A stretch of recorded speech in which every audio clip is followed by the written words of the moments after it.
Assalamualaikum warahmatullahi wabarakatuh.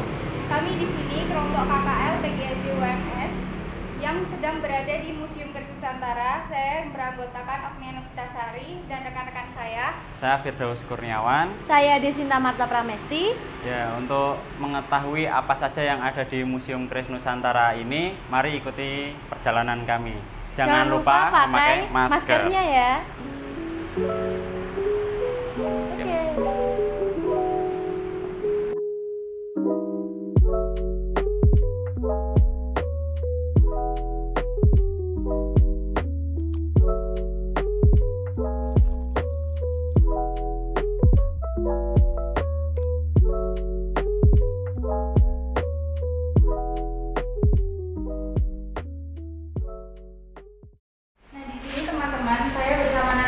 Dari Museum Keris Nusantara atau biasa yang disebut kita dengan terbaik bersama Mas siapa boleh tahu namanya? Saya Faris. Ya, bersama Mas Faris. Nah, saya akan menanyakan beberapa pertanyaan ke Mas Faris. Nah, apa yang Mas Faris coba jelaskan apa yang mendasari Museum Keris ini berdirinya Museum Keris ini? Jadi museum ini berdiri berdasarkan dari pengakuan UNESCO bahwa keris Indonesia itu adalah warisan budaya dunia non-bendahari di Paris, Prancis tanggal 25 November 2005. Jadi museum ini didirikan adalah sebagai komitmen pemerintah Kota Surakarta dalam melestarikan budaya keris itu sendiri. Nah, di sini kan saya lihat banyak sekali keris dari lantai 1 sampai lantai 5 ya, Mas ya.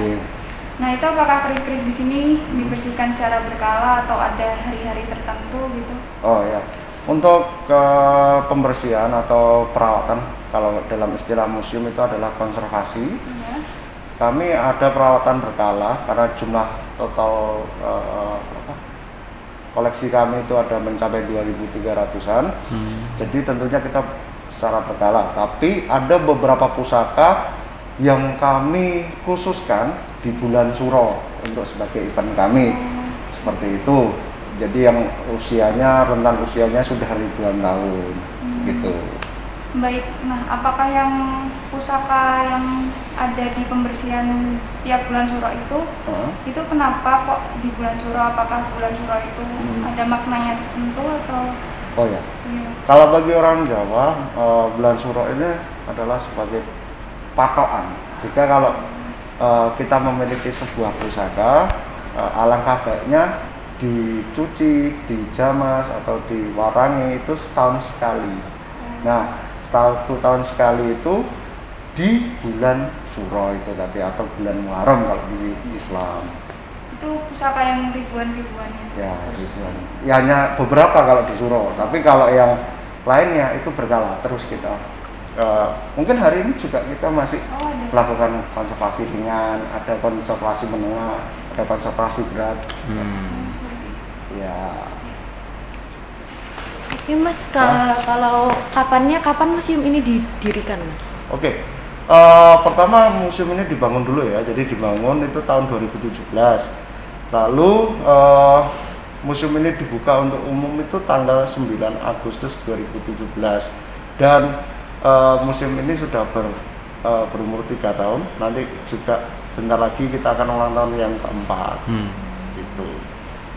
Kalau tadi untuk kalau event ulang tahunnya itu nanti ada event apa nanti kayak seperti ada rencana tidak kalau yang event ulang tahunnya itu? Oke. Setiap ulang tahun sebenarnya kami selalu ada event, yaitu Mangayu Bagyo Museum Keris Nusantara. Nah, salah satu event yang sudah terlaksana itu waktu ulang tahun pertama kami ada 5 keris di depan. Itu adalah sebuah karya empu zaman sekarang sebagai bukti bahwa keris itu belum mati dan terus dilestarikan. Nah, pada event ulang tahun tersebut kami mengundang para empu. Nah, untuk membuat, tapi untuk ulang tahun kedua dan ketiga karena ada pandemi, jadi kami tidak melakukan event dulu dan ini nanti baru akan dimulai tahun ini. Insya Allah mulai dari tanggal 4 sampai tanggal 9 nanti kita ada event Pekan Keris Nusantara dan juga kirab Kiai Tengoro itu mengundang 7 empu dari Nusantara. Iya. Nah, jadi kalau ada mbak-mbak sama mas-mas ini mau melihat proses pembuatannya, nanti bisa datang di tanggal tersebut. Iya. Gitu. Tuh.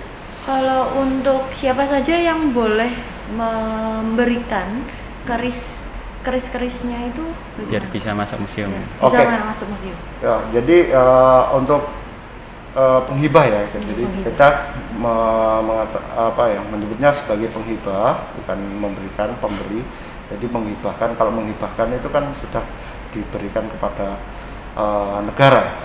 Nah, untuk semua orang boleh memberikan hibah kerisnya atau pusakanya ke Museum Keris, tapi kami akan melalui proses kuratorial atau kurasi. Jadi kita pilih dulu apakah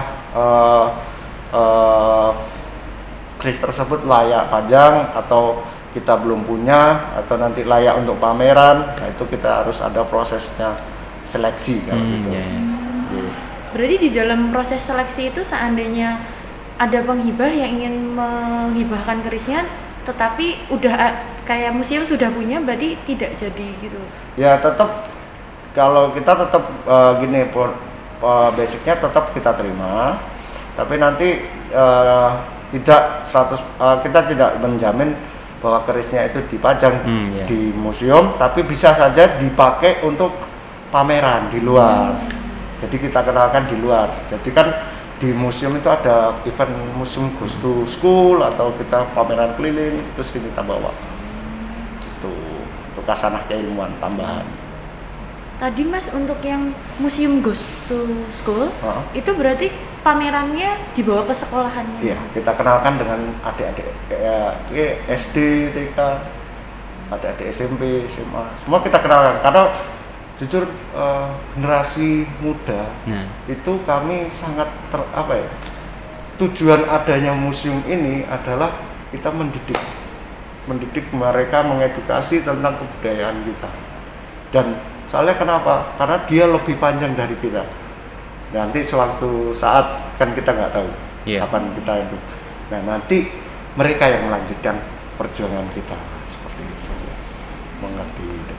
Itu berkaitan sama pertanyaan saya juga, Mas. Saya itu mau tanya itu tentang bagaimana sih agar ini kan warisan budaya ya, salah satu keris ini ya. Nah, biar anak-anak yang milenial lah, yang anak-anak muda sekarang ini bisa juga tertarik sama museum keris ini agar budaya kita itu nggak hilang gitu. Jadi kembali lagi ya, kita kembalikan ke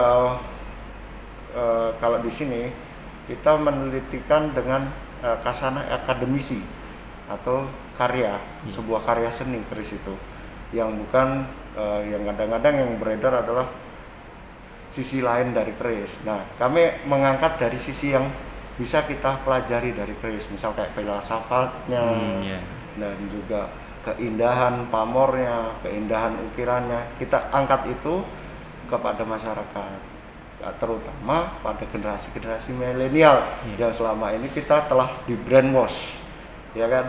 Nah, saya jujur saja, saya mungkin di video ini juga kita sering banget protes sama Kementerian Kemendikbud bahwa kalau ada film-film yang kok keris jadi alatnya seorang dukun, nah itu kan sering sekali konotasinya jadi negatif.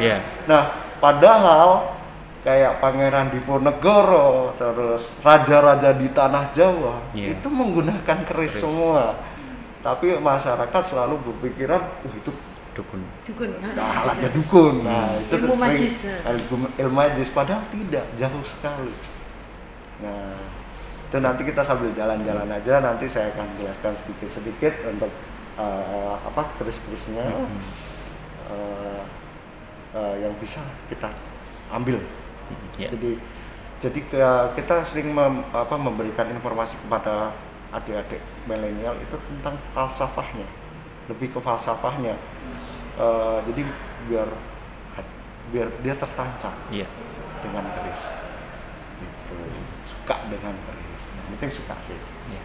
yang pertanyaan terakhir ini selanjutnya tuh harapannya yang dari berdirinya ke Museum Keris ini untuk impactnya ke masyarakat ataupun ya peserta didik gitu Ya, harapannya ya kembali lagi karena keris itu sebenarnya kalau kita bilang keris itu way of life ya, selain senjata. Jadi kita bilang more than just weapon kalau saya bilang.